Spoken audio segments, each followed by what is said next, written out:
আজকে শুরুতে আপনাদের সাথে পরিচয় করিয়ে দিচ্ছি আশ্চর্যজনক এক বাক্য। লক্ষ্য করুন, আমি ১ম এ পড়ি। However, যা হোক, underneath this calculation এই হিসাব-নিকাশের পরে বা এই হিসাব-নিকাশের নিচে বা অগোচরে lie রয়েছে বা থাকে। আমরা lie এর অনেকগুলো অর্থ আছে। এখানে রয়েছে বা থাকে অর্থ দিচ্ছে। A deeper concern একটি গভীর উদ্বেগ। আর সেই গভীর উদ্বেগটা এখানে মূলত কোলন দিয়ে লেখা হয়েছে। তা হলো দ্য ইরোশন অবক্ষয় অফ মোরাল রেস্ট্রেইন্ট ইন লিডারশিপ। এখানে একসাথে যদি আমরা দেখি তাহলে অর্থটা দ্বারা নেতৃত্বে নৈতিক সংযমের অবক্ষয়। দেখুন, মোরাল রেস্ট্রেইন্ট বোঝানো হয়েছে নৈতিক সংযম, সীমাবদ্ধতা। এখানে মূলত পজিটিভ সায়েন্সে বলা হয়েছে নৈতিক যে সংযমের ব্যাপারটা আছে এইটার মূলত অবক্ষয় নির্দেশ করা হয়েছে। আর সেই অবক্ষয়টা হলো একটি গভীর উদ্বেগ। এখন কেউ বলতে পারেন, "এই তো খুবই সহজ। ঝামেলাটা কোথায় মূলত?" আছে। ঝামেলাটা হলো এখানে এই হচ্ছে ভার্ব। ভার্বের আগে সাধারণত কি বসে? আমরা সাধারণত ভার্বের আগে সাবজেক্ট হিসেবে একটা হেড ওয়ার্ড ব্যবহার করে থাকি, তাই না? বাট এইখানে ভার্বের আগে সাবজেক্ট হিসেবে মূলত সাবজেক্টের জায়গা অবস্থান করেছে একটি অ্যাডভার্বিয়াল ফ্রেজ অফ প্লেস মানে স্থান। একটা অ্যাডভার্বিয়াল ফাংশন এখানে বসে গিয়েছে। প্রশ্নটা হলো আমরা তো অ্যাডভার্বিয়াল ফাংশন সাবজেক্ট আকারে বসাতে পারি না। এখানে কিভাবে আসলো? আচ্ছা আগে অর্থটা দেখি। তারপরে অনেকে হয়তোবা আমার মুখের কথা দুর্বোধ্য মনে হতে পারে বটে। অনেকে ধরেও ফেলেছেন। লক্ষ্য করুন। এই হচ্ছে মূলত আমাদের বাংলা। দেখে নিবেন। মানে যাই হোক এই হিসাব-নিকাশ এর অগোচরে লুকিয়ে আছে গভীর এক উদ্বেগ। আর তা হলো নেতৃত্বে নৈতিক সংযমের অবক্ষয়। আচ্ছা দেখুন গ্রামাটিক্যালি এই বাক্যটাকে বলা হয় বা এই জাতীয় বাক্য জোর দিতে গিয়ে আমরা মাঝে মধ্যে কিছু ফাংশন, অ্যাডভার্বিয়াল ফাংশন শুরুতেই ব্যবহার করতে দেখি। বা মাঝে মধ্যে আমরা ভার্বকে সাবজেক্টের শুরুতেই বসতে দেখি। বিশেষ করে সাহায্যকারী ভার্বগুলোকে।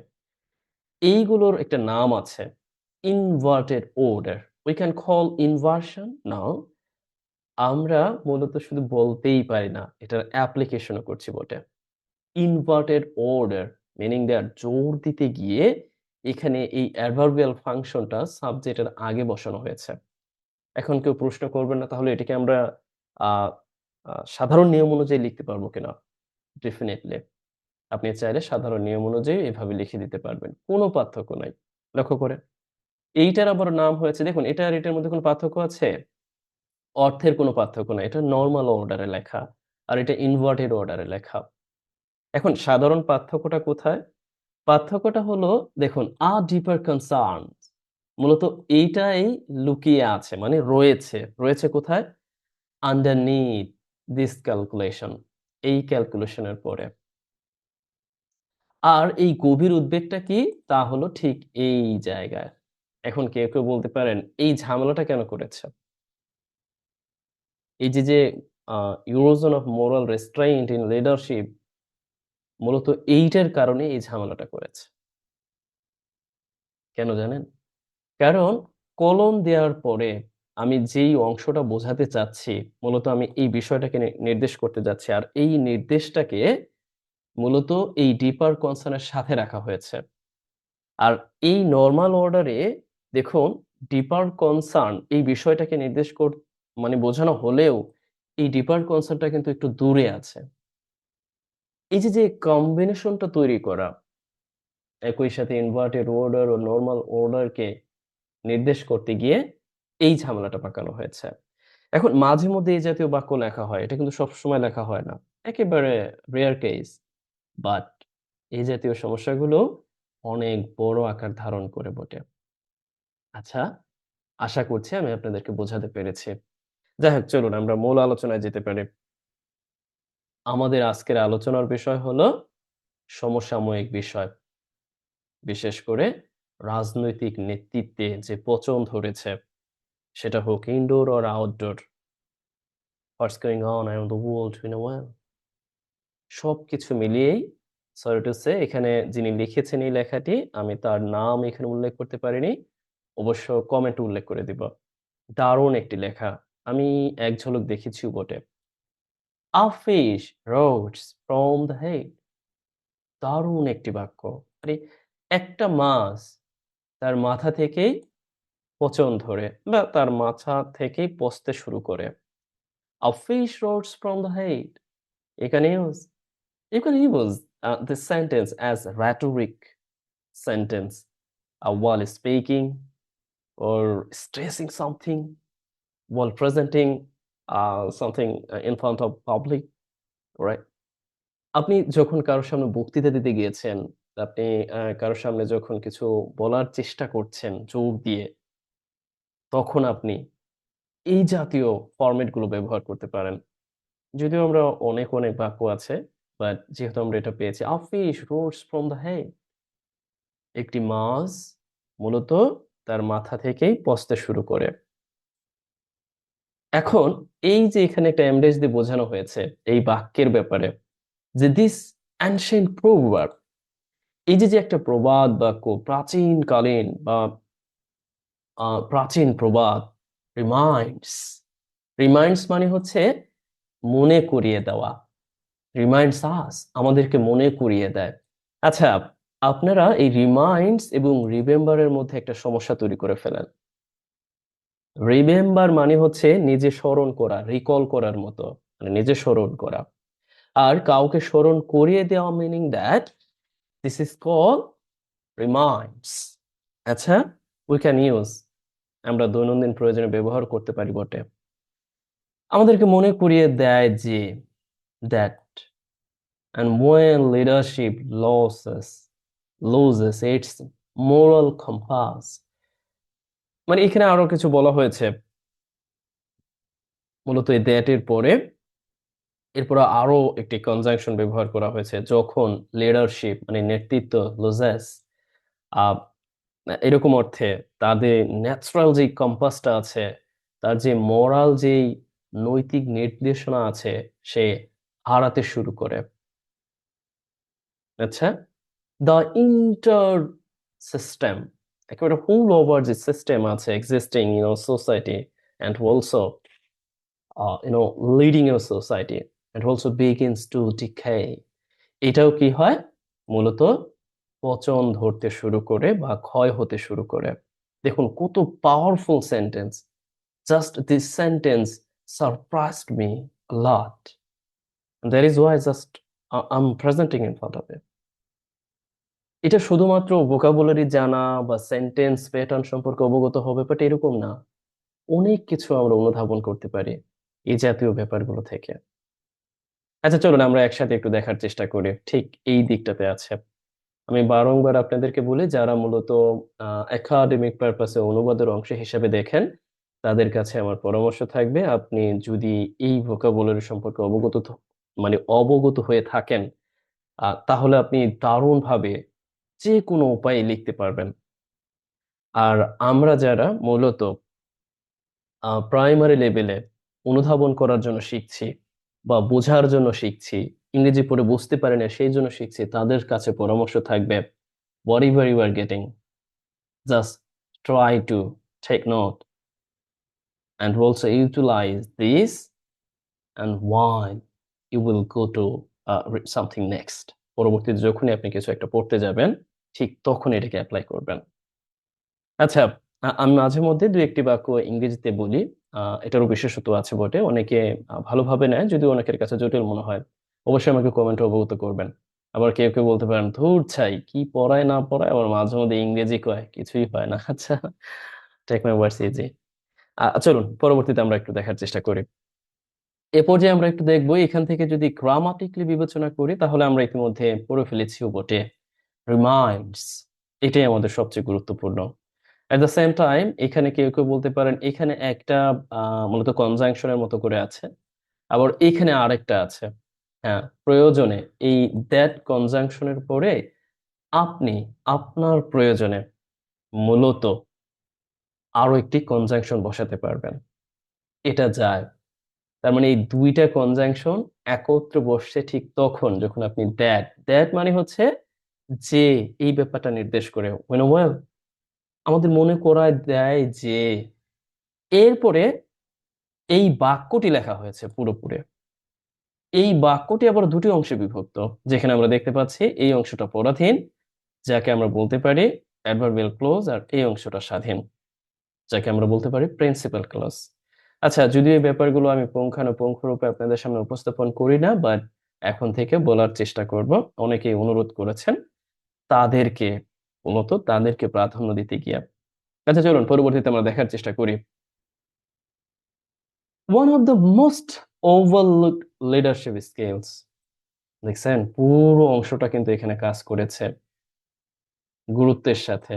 বলা হয়েছে আসলে সবচেয়ে ওভারলুকড, ওভারলুকড মানে উপেক্ষিত, দেখেও না দেখার ভান বা অবহেলিত লিডারশিপ স্কিলের একটি, যেটা কোথায় আছে? Among political and corporate leaders. Political, রাজনৈতিক এবং কর্পোরেট লিডার্স এর মধ্যে, মানে এই সেন্সে আমরা একটু দেখার চেষ্টা করি, বাংলায় না দেখলে অনেক সময় আমরা বুঝতেও পারি না মোটে।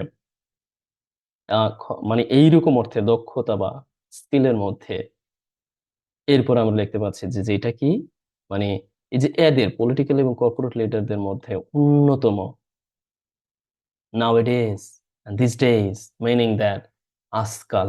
এখানে কিন্তু অ্যাডভার্বিয়াল ফাংশন হিসেবে ব্যবহার করা হয়েছে। দেখুন, এই পুরো অংশটা সাবজেক্টের জায়গায় বসেছে। অলদো হিয়ার উই সি, মূলত প্রধান সাবজেক্ট হিসেবে বসেছে এই অফ এর পূর্বের অংশ ওয়ান, সিঙ্গেল। আর এই ওয়ান অনুযায়ী এখানে ভার্ব ব্যবহার হয়েছে ইজ নট ইন্টেলিজেন্স। এটা আসলে ইন্টেলিজেন্স না, এটা কোনো স্ট্র্যাটেজি না, এটা টেকনোলজিক্যাল এক্সপার্টাইজেরও ব্যাপার না। মানে এটা বলা হয়েছে যে এই যে সবচেয়ে অপেক্ষিত নেতৃত্বগুলোর অন্যতম, এই রাজনৈতিক বা যেটাকে বলা হয়েছে কর্পোরেট লিডার্স, এদের মধ্যে অন্যতম, সেটা মূলত ইন্টেলিজেন্স না, বা সেটা কোনো স্ট্র্যাটেজি না, বা সেটা কোনো টেকনোলজিক্যাল এক্সপার্টাইজও না, বাট সামথিং ফরওয়ার্ডার। দেখেন কত গুরুত্ব বহন করে। এটা অনেক পুরনো, বা এই সেন্সে ফার মোর এসেনশিয়াল, অনেক বেশি গুরুত্বপূর্ণ, অনেক বেশি অপরিহার্য। সেটা আবার কলম দিয়ে বলা হয়েছে moral values and virtues. To be honest, এটাই কিন্তু আমাদের প্রত্যেকের মাঝে থাকা উচিত বটে। Here we see moral values and virtues should lies in our minds. Make everything just equally, make everything good and make us responsible. এই ব্যাপারগুলোই পারে আমাদেরকে দায়িত্বশীল করতে, আমাদের সবকিছুকে সমানভাবে জাজ করতে, যেটা সত্যিকার অর্থেই অসাধারণ ব্যাপার বটে। দেখুন এখানে এই যে যিনি লিখেছেন তিনি কতটা গুরুত্ব দিয়েছেন, এটা যে ইন্টেলিজেন্স না, আমাদের যেই উপেক্ষিত স্কিলগুলো আছে, যে স্কিলগুলো পলিটিক্যাল এবং কর্পোরেট লিডার্সদের মধ্যে লক্ষ্য করা যাচ্ছে, বা স্ট্র্যাটেজিও না, এটা হচ্ছে মোরাল ভ্যালুস এন্ড ভার্চুস, নৈতিক মূল্যবোধ এবং গুণাবলী। আচ্ছা চলুন, আহ আমি নিজেই নৈতিকতার বয়ান না দিই, আমরা এখান থেকে দেখে নিতে পারি, কারণ অনেকেই আমরা ব্যাপারগুলো সম্পর্কে অবগতও বটে। লক্ষ্য করেছেন কি? এখান থেকে দেখে নেবেন। আচ্ছা চলুন পরবর্তীতে আমরা দেখার চেষ্টা করি। Amid an unprecedented technological advancement, এই যে আমিডটা কখন ব্যবহার হয় জানেন? অ্যাজ এ প্রিপোজিশন হিসেবে, to make a prepositional phrase, and we can use and this type of prepositional phrase. মানে এখানে বলা হয়েছে এই যে এই পরিস্থিতির মধ্যেও, পরিস্থিতিটা কি? আনপ্রেসিডেন্টেড টেকনোলজিক্যাল অ্যাডভান্টেজ, অভূতপূর্ব প্রযুক্তিগত অগ্রগতির মধ্যে। আচ্ছা, এরপরে দেখুন, এই যে যে ফ্রেজটা আছে না, এটা কিন্তু ফ্রেজ, বাট এই ফ্রেজের মধ্যেও এই বিষয়টাকে নির্দেশ করার জন্য এখানে দ্যাট যুক্ত হয়ে আরো কিছু তথ্য যুক্ত হয়েছে। এরপরে প্রধান বাক্যটি এখানে বসেছে। তার মানে পুরো অংশটাই এখানে অ্যাডভার্বের মতো ফাংশন করছে। তার মাঝে আবারও আমরা একটা রিলেটিভ ক্লজ দেখতে পাচ্ছি, যেইটা মূলত এই আনপ্রেসিডেন্টেড টেকনোলজিক্যাল অ্যাডভান্সমেন্টকে নির্দেশ করছে। সিরিয়াস ভাবে নেবেন কিন্তু এই জাতীয় বাক্য দৈনন্দিন প্রয়োজনে আমরা পাইও বটে, কিন্তু অর্থ উদ্ঘাটন করতে গিয়ে সূত্র অ্যাপ্লাই করে একসাথে শিখে ফেলতে চেষ্টা করি, মোটেও না। কোনো সূত্র আপনাকে এই জাতীয় বাক্য শিখতে বা লিখতে পারার মতো সামর্থ্য অর্জন করিয়ে দিতে পারবে না। আপনাকে সাথে থাকতে হবে, প্র্যাকটিসের মধ্য দিয়ে যেতে হবে। নিজে যতক্ষণ পর্যন্ত না অ্যাপ্লাই করছেন ততক্ষণ পর্যন্ত কোনো কাজে লাগবে না এগুলো, শুধুই ভোকাস, ভাওতাবাজি সবকিছু। আমি সব সময় বলি আমার নিজের কাজগুলো ভাওতাবাজি যদি না আপনি অ্যাপ্লাই না করতে পারেন। আপনার কাছে মনে হবে আপনি অ্যাপ্লাই করুন, এই জাতীয় বাক্য আপনি নিজে লেখার চেষ্টা করুন। আচ্ছা, আমি পারি কিনা, আমি একটা অ্যাডভার্ব লিখবো, সেই অ্যাডভার্বের মধ্যে একটা নাউন ফ্রেজকে রিফার করার জন্য আমি একটা রিলেটিভ ক্লোজ নিব, রিলেটিভ প্রোনাউন নিয়ে একটা অতিরিক্ত তথ্যও লিখে ফেলবো। এরপরে আমি আমার মতো করে একটা স্বাধীন বাক্য লিখবো। দেখুন এইটার সাথে রিলেট করা যায় কি জানেন, যেমন ধরেন আপনি কথার কথা বললেন যে একটি ফেসবুক পোস্টে, তার মানে আপনাকে প্রিপোজিশন যুক্ত করে একটা ফ্রেজ তৈরি করতে হবে যে ইন আ ফেসবুক পোস্ট। আচ্ছা, আমি বলে দিল তো আপনার কিছু হইলো না। যেই পোস্টটি গত মাসে ভাইরাল হয়েছিল, এরপরে আপনি পরবর্তী অংশটা লিখবেন আপনার মতো করে বানিয়ে। যেহেতু আমি লেখালেখিকে প্রাধান্য দিই, এই জন্যই এই জাতীয় ব্যাপারগুলোকে আমি গুরুত্ব দিইও বটে। এ পর্যায়ে নিজের ঢোল একটু নিজে পিটিয়ে নেই, কেউ যদি আমার রেকর্ডেড কোর্স ক্রয় করতে চান, সাথে এই ব্যাপারগুলো থাকবে। মানে রিডিং স্কিলের চমৎকার প্রায় ৮০ থেকে ৮২টা লেসন পর্যন্ত পাবেন। অবশ্য পর্যায়ক্রমে এই সংখ্যাটা বাড়তেই থাকবে। যখনই আমি ভিডিও দিব সেটাই অ্যাড হয়ে যাবে কোর্সের মধ্যে।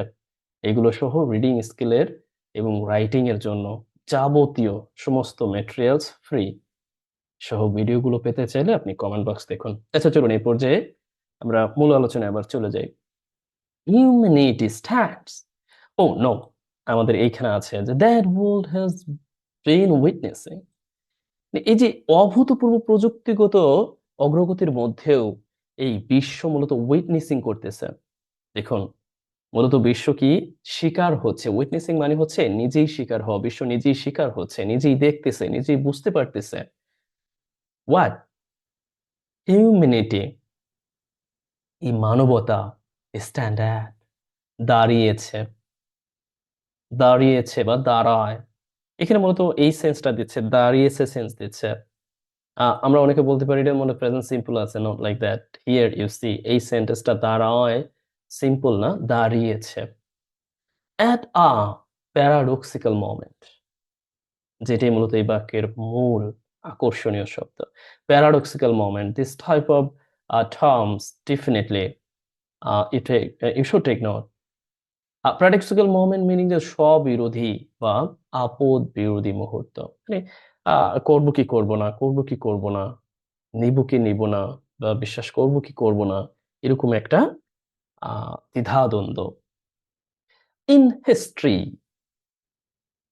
মানে ইতিহাসে এই যে হিউম্যানিটি আজ স্ববিরোধী মুহূর্তে দাঁড়িয়ে আছে, যেখানে আমরা অভূতপূর্ব প্রযুক্তিগত অগ্রগতির মধ্যে এই বিশ্ব মূলত এগুলো ফেস করছে।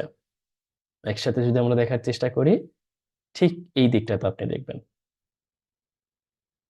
আপনার মতো করে আপনি একটু সাজিয়ে নেবেন। তবে এখান থেকে আমরা গুরুত্বপূর্ণ শব্দাবলী হিসেবে নিতে পারি paradoxical moment, at the same time unprecedented, and as a preposition you can use amid. Amid meaning that অনেকে মধ্য বোঝাতে among, between, by, in অনেক কিছু ব্যবহার করি, but here amid মূলত পরিস্থিতি, অবস্থান বিশেষে কোনো পরিস্থিতি নির্দেশ করতে গিয়ে আমরা amid preposition ব্যবহার করি, and we can also make a sentence and using prepositional phrase using amid.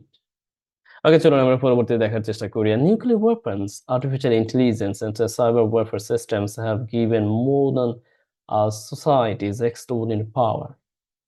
এখানে বলা হয়েছে এই যে নিউক্লিয়ার ওয়েপন্স আছে, এগুলো আমরা জানিও বটে। আর্টিফিশিয়াল ইন্টেলিজেন্স আছে and cyber warfare systems and also আমরা এটা জানি আমরা, মানে এই ব্যবস্থা দেখুন এখানে কিছু ব্যাপার আছে আমি উচ্চারণ করব না। and if given modern societies extraordinary power, modern societies কে মূলত এক্সট্রাঅর্ডিনারি পাওয়ার দিয়েছে, অসাধারণ শক্তি দিয়েছে। একটা ব্যাপার লক্ষ্য করেছেন কি এখানে কিন্তু দুইটাই অবজেক্ট। এই গিভেন এর পরে মূলত, যদিও এটা লেখা আছে প্রেজেন্ট পারফেক্টে, গিভেন এর পরে এই মডার্ন সোসাইটি একটা অবজেক্ট, আবার এক্সট্রাঅর্ডিনারি পাওয়ার এটাও কিন্তু একটা অবজেক্ট, রাইট? আমরা যখনই লক্ষ্য করব এই ভার্বের পরে যখন দুটো অবজেক্ট আসবে, মূলত যেটা মুখ্য অবজেক্ট মানে প্রধান অবজেক্ট, আমরা ভার্বের সাথে সাথে বসিয়ে দিলেই হবে। আর এরপরে গৌণ অবজেক্টটা মানে যেটা দেওয়া হচ্ছে সেটা আমরা এখানে বসাচ্ছি। মূলত এই সাইবার ওয়ারফেয়ারটা কি দিচ্ছে? এক্সট্রাঅর্ডিনারি, অসাধারণ পাওয়ার দিচ্ছে। ইয়ে, তবুও অথচ our ability to manage this power wisely remains deeply uncertain. মানে অথচ আমাদের যে সক্ষমতা এগুলোকে, এই পাওয়ার গুলোকে ম্যানেজ করা একেবারে বিজ্ঞতার সাথে, remains রয়েছে, রয়েছে অর্থ দিতে remains রয়েছে deeply uncertain, এটা একেবারে গভীরভাবে অনিশ্চিত হয়ে রয়েছে। আচ্ছা, রয়েছে, remains এটা কিন্তু আমরা বলতে পারি লিঙ্কিং ভার্ব। আচ্ছা, এটার উপরেও কিন্তু আমাদের আলাদা ক্লাস আছে লিঙ্কিং ভার্বের ব্যাপারে। লিঙ্কিং ভার্বের আলাদা একটা শক্তি আছে, বৃহৎ একটা শক্তি। এরা যে কত সুন্দর কাজ করতে পারে দেখুন, এরপরে অনায়াসেই সে অ্যাডভার্বকে নিতে পারছে, আবারও অ্যাডজেক্টিভ নিতে পারছে। remains deeply uncertain, এবার অনিশ্চিত করে রেখেছে শুধুমাত্র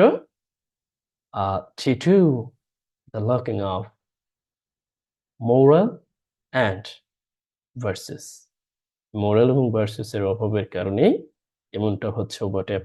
আমরা একসাথে দেখি, ও ইতিমধ্যে অনেক বড় ভিডিও হয়ে যাচ্ছে তাই না? আচ্ছা, একটু তড়িৎ গতিতে যাচ্ছে বটে, জাস্ট টেক ইট ইজি। এখানে আছে, আপনি একটু দেখে নেবেন। The ongoing tensions and confrontation surrounding the, আচ্ছা এই বাক্যটা আমি উচ্চারণ করবো না, এটা আমি আর উচ্চারণ করছি না। এটা আপনাদের জন্য বাড়ির কাজ। উচ্চারণ না করার পেছনে কিছু কারণ আছে। কারণ এই জাতীয় ভিডিওগুলো আমি যখনই তৈরি করেছি আমার এই আ পেজটা এমন ডাউন হয়েছে মনে হচ্ছে যে একেবারে শেষ। মানে ওই যে হয় না যে about to die, মানে মরে, মরে যাচ্ছে পরিস্থিতি। আচ্ছা, এই যে এইখানেও যে শব্দ বললাম এটাও ঝামেলা তৈরি করবে। কারণ পেজ চালানো অনেক কঠিন। ভিডিও তৈরি করার চেয়েও হাজার গুণ কঠিন। ভিডিও তো আমি এই যে ভিডিওটা তৈরি করছি, this is one shot video. এখানে কোনো রকম কাটছাঁট এইটা ওইটা কিচ্ছু করা হবে না। সরাসরি এই যে রেকর্ড করছি সাথে, সাথে আপনাদেরকে প্রোভাইড করব। তার মানে ইজি একটা ব্যাপার। বাট সমস্যাটা হলো বিশেষ করে পেজটা মানে ক্যারি আউট করা। এজন্য আমি মাঝে মধ্যে আপনাদেরকে বলি যে দয়া করে যত পারেন কমেন্ট, লাইক, কমেন্ট এটা ওটা ইচ্ছা মতো দিবেন। যাতে করে অ্যালগরিদম বুঝতে পারে, yes, maybe he is right, মানে আমি সঠিক। এটা যেন অন্ততপক্ষে সে বুঝতে পারে। এজন্য আমি আপনাদের সবসময় বলি, যদিও আপনি ভিডিওটি পেইড এবং আনপেইড উভয় সাইড থেকে দেখতে পাবেন। আচ্ছা চলুন, এটা আপনার জন্য বাড়ির কাজ, এটা আপনি পড়বেন, আমি পড়বো না সঙ্গত কারণেই। Already I have informed you. As zoological rivalry intensified. আচ্ছা, এইখানে এই জাতীয় বাক্যগুলো একটু ভিন্নভাবে অর্থ দেয়। যেমন as এখানে বসেছে, as এর সাথে মূলত এই ভার্বের একটা সম্পর্ক আছে। as চারটি অর্থ দেয় আমরা জানি। as যেহেতু অর্থ দেয়, কারণ অর্থ দেয়, বলে অর্থ দেয়, যখন অর্থ দেয়, আবারও সাথে সাথে অর্থ দেয়, ঠিক যেমন অর্থ দেয়। একটাই as শুধুমাত্র কনজাংশন হিসেবে সে 4-5 রকমের অর্থ দেয়। জিওপলিটিক্যাল রাইভালরি, এরওসি এর মানে হচ্ছে রাজনৈতিক যেই প্রতিদ্বন্দ্বিতা। উই নো হোয়াট, আমরা জানিও বটে। ইন্টেন্সিফাইজ এটা কিন্তু একাডেমিক ওয়ার্ড, মানে এই জাতীয় ব্যাপারের সাথে এটা যায়, তীব্রতর হওয়া, ঘনীভূত হওয়া। আচ্ছা, তবে এই অ্যাজ এর সাথে এটার একটা সম্পর্ক আছে, মানে তীব্র হওয়ার সাথে সাথেই এরকম একটা সেন্স দিচ্ছে। কিন্তু মিডল ইস্টে, বা আপনি এটাও বলতে পারেন যে যেহেতু ভূ-রাজনৈতিক প্রতিদ্বন্দ্বিতা মিডল ইস্টে তীব্র হচ্ছে বা হয়ও বটে। Public discussion are often focusing on military capabilities. Public discussion সবসময় ফোকাস করছে কোথায়, মানে আলোকপাত করছে কোথায়, এই ক্যাপাবিলিটিসে, স্ট্র্যাটেজিক অ্যালায়েন্সে। আচ্ছা, কৌশলগত জোটে and deterrence policies as well deterrence policies মানে প্রতিরোধ যে নীতি আছে ডিটারেন্স। দেখুন এটা কিন্তু দারুণ একটি ওয়ার্ড, এতটা হাইলি স্ট্যান্ডার্ড ওয়ার্ড। এটা মূলত সাধারণত ডিটারেন্স বলতে এখানে নির্দেশ করা হয়েছে। আচ্ছা, এই জাতীয় কথাবার্তাও এখন আপাতত দরকার নাই। মূলত আমাদের বিশ্বের যতগুলো হাইলি পাওয়ারফুল কান্ট্রিজ আছে, যারা মূলত ইতিমধ্যেই পারমাণবিক যেই শক্তিগুলোর অধিকারী হয়েছে, এখন অন্য অন্য দেশগুলো মূলত এই চেষ্টাটা অব্যাহত রাখছে অন্তত পক্ষে ডিটারেন্স পলিসিটাকে মেনটেন করার জন্য। মূলত যে আমার কাছে এটা আছে অন্তত পক্ষে, তার মানে সরাসরি আঘাত হানার জন্য 4-5 বার ভাববে যে এই বিষয়টা তার কাছে আছে। মানে সে না পারুক, ধরেন পাকিস্তান কিছু পারুক বা না পারুক, ইউএস এর তুলনায় চায়নার তুলনায় অনেক কম, ইন্ডিয়ার তুলনায়ও কিন্তু কম, বাট তাদের একটা পাওয়ার আছে। আর পাওয়ারটা কি? সেই পাওয়ারটা হলো মানে উচ্চারণ করলেন বুঝতে পারছেন, এটাই তাদের পাওয়ার। তাদের কিন্তু অর্থনৈতিক ভাবে একেবারে ধস। আর এই পাওয়ারটাই মূলত অনেকে অ্যাপ্লাই করে। আর এটা অনেক ক্ষেত্রে অ্যাপ্লাই করা যায়, শুধুমাত্র এই ক্ষেত্রে ব্যাপারটা এরকম না, আরো অনেক ক্ষেত্রে অ্যাপ্লাই করা যায় বটে। অন্য কোনো ভিডিওতে আমরা বিস্তারিত আলোচনা করবো বটে। আজকে আমাদের এখানে শেষ করতে হচ্ছে। অবশ্য এখানে শেষ না, যেহেতু আমরা এই বিষয়টা নিয়ে একেবারে শুরুতেই আলোচনা করেছি, আমার মনে হয় না এখন আর দরকার আছে বটে। তবে এইটার অধীনে যেহেতু গুরুত্বপূর্ণ বিষয়, আমি আপনাদের কারণে মানে একেবারে সঙ্গত কারণে এখানে পুরো পেপারটা লিখে রেখেছি। মানে কোনো পুরো এডিটোরিয়াল অর্ধেকের বেশি সুন্দরভাবে সাজানো আছে। আপনারা পিডিএফ আকারে এই অংশটা পেয়ে যাবেন যারা আমার রেকর্ডেড কোর্সে থাকবেন। অন্যরা অবশ্য গালমন্দ করবেন না, পরিস্থিতি আপনিও জানেন, আমিও বুঝি। তবে আমার ভিডিও ভালো লাগলে অবশ্যই লাইক কমেন্ট শেয়ার দিয়ে সঙ্গে থাকবেন। আর বেশি বলা উচিত হবে না, প্রতিটা ওয়ার্ড এখানে সুন্দরভাবে লেখা আছে, বুঝতে পারবেন। গ্রামাটিক্যাল ব্যাখ্যা করা আছে বটে মাঝে মধ্যে, সবগুলোই আপনি অনুধাবন করতে পারবেন। আজ তাহলে এই পর্যন্তই। ভালো থাকুন, সুস্থ থাকুন, অন্যকে অবগত করুন। You are getting at least something from watching my videos.